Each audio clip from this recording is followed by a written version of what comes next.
Chowdhury, the one and only.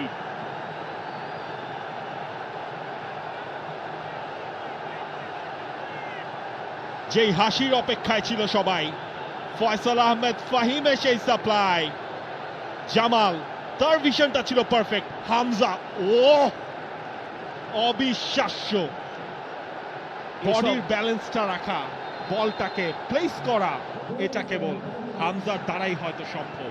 Acrobatic. আপনি এই দৃশ্য দেখবেন, বারবার দেখবেন, প্রতিবার দেখবেন। এটা বাংলাদেশের ফোকলোরে ঢুকে গেছে এখানেই, এই মুহূর্তে, এবং এই মুহূর্তটা যারা মাঠে বসে দেখেছেন তারা মনে রাখবেন চিরকাল। Hamza, you are brilliant. হামজার হুঙ্কার, আর বাংলাদেশ তাতে প্রাণ ফিরে পেল ম্যাচের এমন একটা সময়ে, যে সময় বাংলাদেশ ধুঁকছিল, বাংলাদেশ মরছিল। রাকিবের হামজা চৌধুরী তিনিই নেবেন এই পেনাল্টি কিকটা।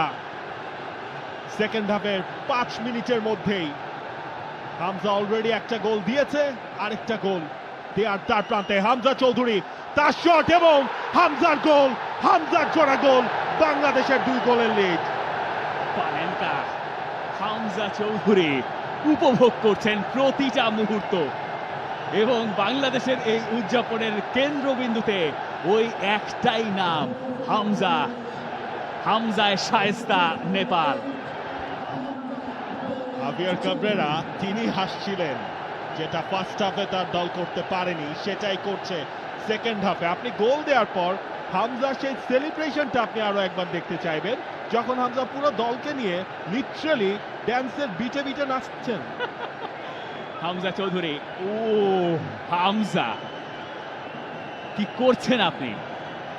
আমরা কি এর জন্য প্রস্তুত? আমি জানি না। অবিশ্বাস্য, যতই দেখছি ততই মুগ্ধ হচ্ছে। হামজা চৌধুরী সাউথ এশিয়ার সেরা গোলকিপার, অন্যতম সেরা গোলকিপার। কিরণ কুমার চেনজং, যিনি 100-র উপরে ম্যাচ খেলেছেন, যিনি আইএসএল এ খেলেছেন, যিনি